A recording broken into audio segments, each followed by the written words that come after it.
Welcome to RHI Sociable City Interviews, where we meet with global thought leaders on nightlife and the social economy. Today we are here with Barbara Sibley, chef and owner La Palapa Cocina Mexicana in New York City. She was born and raised in Mexico City. For many years, she collected traditional, rare, and ancient Mexican recipes, including 17th century recipes from Mexico's convent kitchens and traditional ingredients. As a truly authentic Mexican restaurant, La Palapa received many awards. Barbara is a past president of the New York Women's Culinary Alliance, and in 2022 she was awarded the Operator of the Year award from the Industry Excellence Awards presented by the Food and Restaurant Expo and selected as a member of the Fall 2022 James Beard Foundation Women Entrepreneurial Program. During the pandemic, she served over 85,000 meals to frontline hospital workers, nursing homes, and soup kitchens. Well, hello, Barbara. It's so great to meet you. I'm so excited to talk to you. You have such an incredible life story, and it'd be fun to learn about that. So why don't we begin with just a basic introduction of your background, where you're from, what are your roots, what's your family roots, and how did you end up in New York? Because I know that that wasn't where you started. Well, I was born and raised in Mexico City, Mexico, and I was born in a time when Mexico was very close to the rest of the world economically. So even though my parents were from the United States, they made sure I had English, so, which is why my English is so good. They, culturally, I'm very, very Mexican. It was sort of pre-NAFTA. And so really in terms of all of our touch points, it culturally is like a very, very Mexican childhood. I came to New York. I had spent a couple of years in Michigan. And when I got to New York and everything was in English and in Spanish, in the subway, I said, this is a place that I can live. So like, this is a place where I can have both my halves come together. Worked in restaurants from a very early age, very involved in restaurants in Mexico City. We lived 2 blocks from a very famous place called the San Angelin. And as a kid, I was very shy, and I was always much happier in the kitchen than I was out in the party. And so it was sort of like a natural thing for me, and just my love of food. So when I came to New York, I started working at a place called La Tulipe.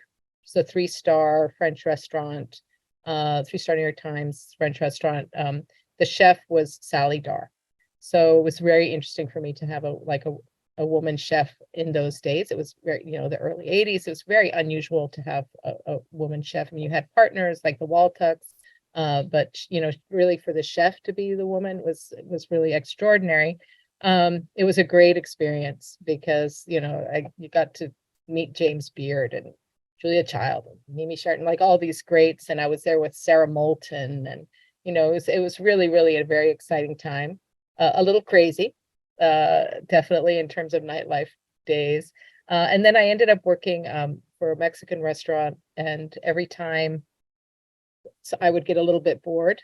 I studied anthropology in there, but every time I started my restaurant career, and every time I would get a little bored, the owner would make a change and open another place, or leave town, and I'd be left, running this, 200-seat restaurant by myself.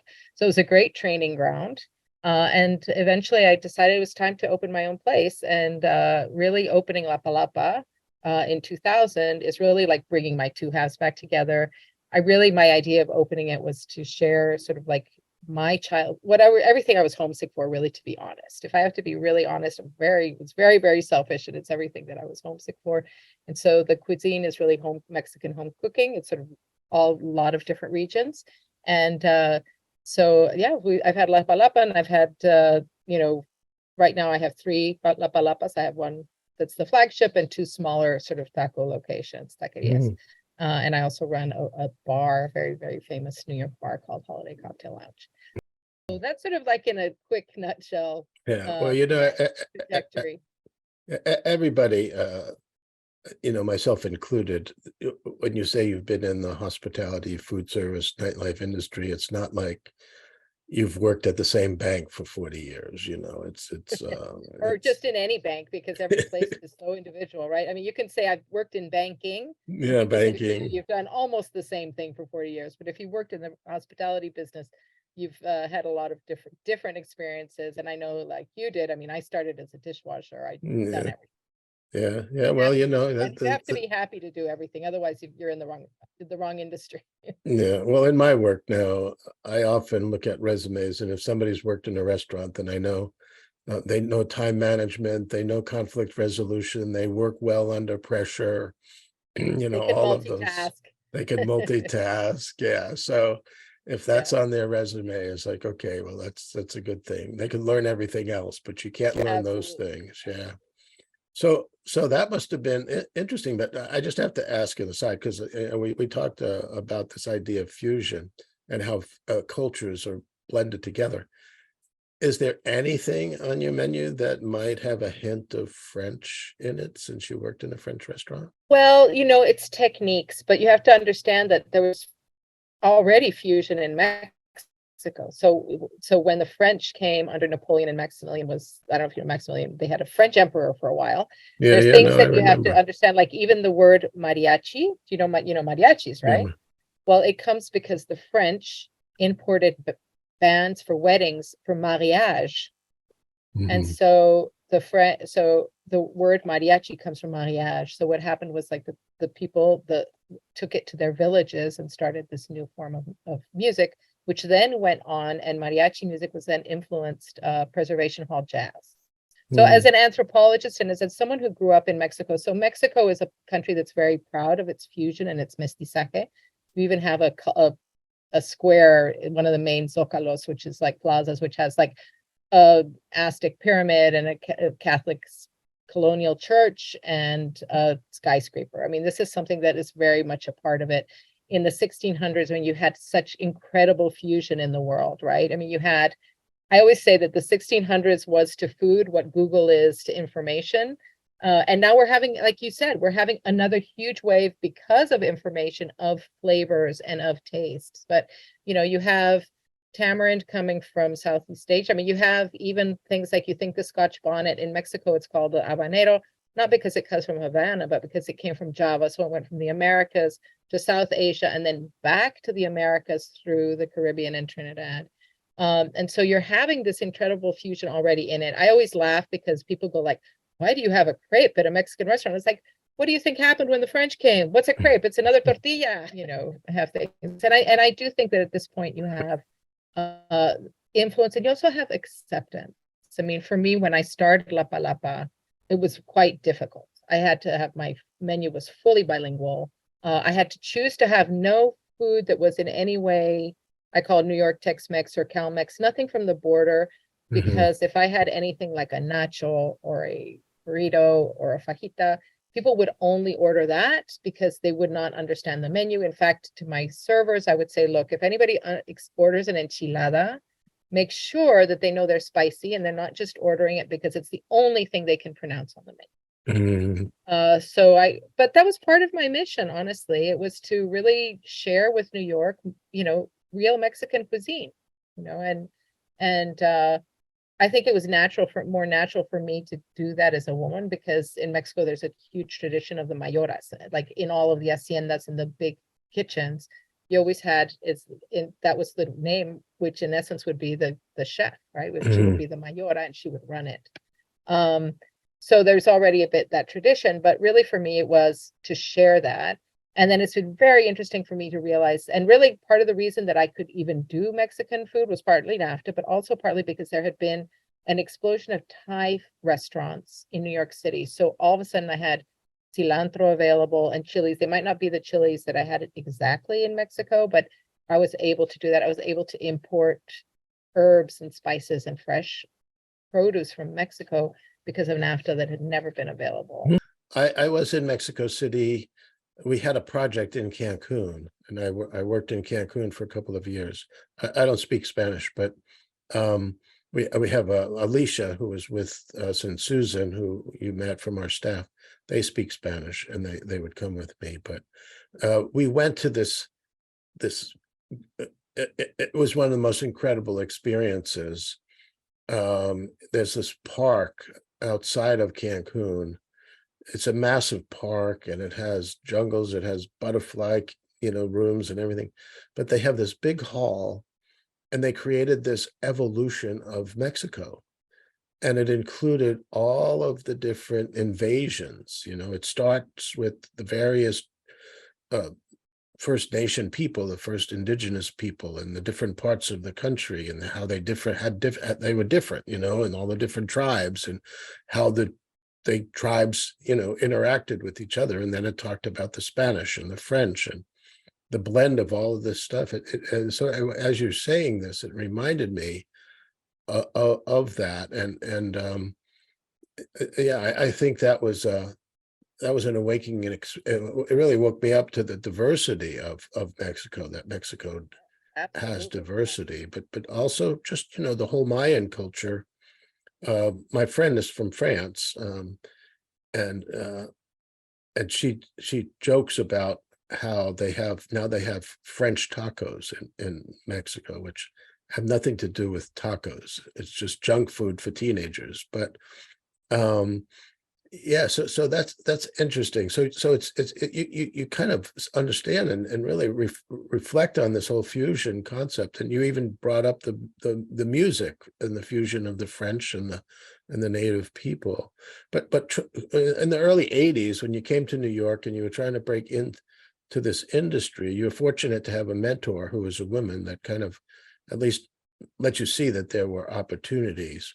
But what were some of the challenges, moving forward, even opening up your own restaurant as a woman? And I know sometimes just getting financing can be difficult. It was definitely, definitely we're very lucky to have mentors, right? There are great organizations in New York City. And I had, through Rebecca Charles, who had Pearl Oyster Bar, I had a great help person at the PACE Small Business Development Center, the SBDC, Greg Callender, who I still work with today. We went to SCORE, and he was like, you have to put yourself on the cover of your business plan. And so, like, as women, that was like kind of a revolutionary thing for him to say. He's like, no, because a lot of times the rule of thumb was kind of like, well, just make it a corporation, because it's, as a woman, it's going to be hard to get financing, and so on and so forth. And we actually had the opposite advice, and it was very, very, very effective for my partner at that time and I. And then, we also, though, we did rely on friends and family quite a bit. We were capitalized in record time. The people that were selling us the space wanted to be our partners, which we didn't decide to do in the end. But we said we had a lot of effort. We had a lot of offers. We did really well. However, and this is a wonderful landlord that I've known all these years, but at the closing, the question he asked was, what if the girls can't pay the rent? So here we had an incredible run, against all odds, got them. If anything, a lot of people were like, what took you so long? And partly it was like, we couldn't get the ingredients before, and we tried, we tried with business plans a few different times. We reached out, and, sometimes your concept has to mature, but we still had that concept. Were we going to be able to pay the rent? Yeah. Long story short, of course, it hasn't always been easy, but I have a great relationship with that landlord now, because he's seen that there's I'm tenacious, and we keep going, and we do what we got to do, and your business adapts and you adapt. But so it is definitely a problem. I would say, it seems to me at this point there are lots of women entrepreneurs. I think that there are challenges that are still very real. There are challenges that also have to do with ageism which affect women more. There's definitely, a sort of stereotypes still affect everybody. I think that there's occasions when even today, I'll run into someone who won't be able to take criticism. A purveyor of, I had somebody just yesterday who was like, could not handle that they had made a mistake, and that I, as a woman, was the one telling them they made a mistake. That's interesting. You obviously come across as a white person.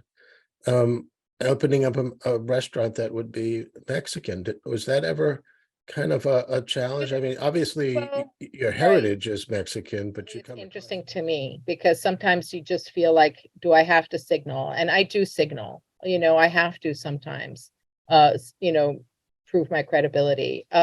It's years and years ago, in about 2003, I did an interview for Andrea Strong and it was 12 women chefs in Mexican cuisine. And I said it then. I said, when it becomes time that serious money is going to be made in Mexican cuisine, you will see that it will no longer be women and it will be white men. And that has happened. In that as well, it has happened that as a woman who is white and I'm asked all the time what my credentials are, but a man who is white is not asked his credentials. And they have nothing to do. No one is asking Redzepi like, "Whoa, what gives you the right to do Mexican cuisine?" You know what I mean? No one is, this is real. So when you're talking about bias and you're talking about the necessity, I often have to do it. I have to explain it, in some ways it's a good thing because it's made me really be able to articulate, why, and also given younger generations of Mexicans, what's the difference? In what way am I different? Why do I have this intense Mexicanness, even though I'm bilingual? Well, I would say my first language is a mix of both. But the fact is there are many Mexicans. And obviously, since you're from Mexico, just like in the US, there's a bias based on skin color, and it has to do with just the indigenous people to the people who came from France or Italy or Spain, who Right. settled. And the cuisine that I cook is in no way 100% indigenous. I would never ever assume that is absolutely not Yeah. a product of Mexico to today. Yeah. And if anything, what's also happening is like you're having, like you said, tacos everywhere. Like, is anyone asking my pizzeria on the corner if he's Mexican enough to make a taco? You know what I mean? It's like I find it a little bit disingenuous when people are wondering, given who I am, who I really am. Yeah, that background. It can be a little bit it can be a little painful, it can be a little awkward when I've had people say like, oh, I'm not Mexican enough for them when they're not Mexican. Yeah. It reminds me, when you brought up this idea that, well, I think traditionally women have been cooks, but until you get into the restaurants, then the cooks are men. And still today, restaurants that I go to that are really the trendy restaurants, and, they're like the cool places to go. And I live in Santa Cruz, which is a very progressive area. There's a couple of women-owned restaurants, and we're going to talk about this, but one of the things I notice is there's still mostly men in the kitchen and women in the front. It just seems that getting rid of that role is difficult. But I like that notion, that in Mexico it was the women who were the real chefs. And I remember this restaurant Luna's in Little Italy. I don't know if you ever went down there, but it was a little tiny restaurant on Mulberry Street, and you'd have to go through the back door, and you looked in the kitchen, and there was this woman, and she was behind the stove, and you could tell she was the power of that kitchen. Yeah, it's pretty interesting. So now, as you've become, well established yourself, how are you helping to mentor women and people who have similar cultural diversity backgrounds to get into the industry? Well, I do a few things. I mean, one of the things that I would say as an entrepreneur, one of my biggest perks is that I get to choose who I work with. That's you get to make your community, which is really great. I have sort of women in charge in all three of my Mexican restaurants. In the bar, I'm in charge. So, and I have women, but it's a very tiny staff. And I just try to really promote people who want to be promoted and who are interested. And Mhm. really that's sort of like, it's one of my joys is to teach. And if someone wants to learn, I'll teach them everything. And I've taught people from all cultures, all different backgrounds about the cuisine and about my vision and about La Palapa and about what's delicious in Mexico, what we love. And it's really a pleasure. And then sort of on another note, I have been involved in a lot of organizations that support women, whether entrepreneurs like Let's Talk Women, or I've just been a fellow at the James Beard Women's Entrepreneurial Leadership cohort last fall. And I'm part of Les Dames d'Escoffier. Les Dames d'Escoffier is an organization of women in the industry that are sort of at the sort of peak of the career, that and it's a scholarship organization. In fact, on Tuesday, we are giving out scholarships, our annual scholarship benefit. And my mentee is getting a scholarship. So I have a mentee. And then I've Mhm. also mentored young women from Mexico, which is something that in my young age there growing up culturally, be very, very difficult to think that anyone would send their daughter to New York to do an internship at a restaurant, like Mhm. unheard of. So Mhm. that's really a fantastic change. And I've had several, we call them practicantes in Mexico. Much part of your bachelor's or licenciatura is having practical experience. So that's why they're called practicantes. And I've had several young women come and work with me. And then it's been very exciting to see them go back to Mexico and see them make their mark and open their businesses and be entrepreneurial. And so that's been really, really fantastic. When I go out with my wife and stuff, we go to a new place, don't really know much about it. I I I can walk in, even when I worked in Steamboat Springs, I went to this restaurant and I said, this was opened by a woman, you know? And even in Santa Cruz, there's two women-owned restaurants, but as soon as you walk in, you just say, this is a place that was started by a woman. And it's not just the physical design. You can just sense it in the staff and the cooperation and the service, and everything kind of flows better together. I don't know if you believe that's true, but that's one of the impressions that I always, gather.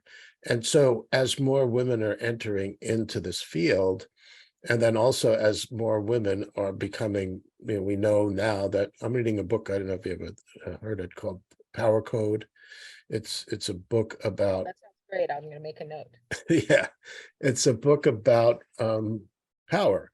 And it basically says that there's power over and there's power to. So power over is that traditional hierarchical, patriarchal way of using power.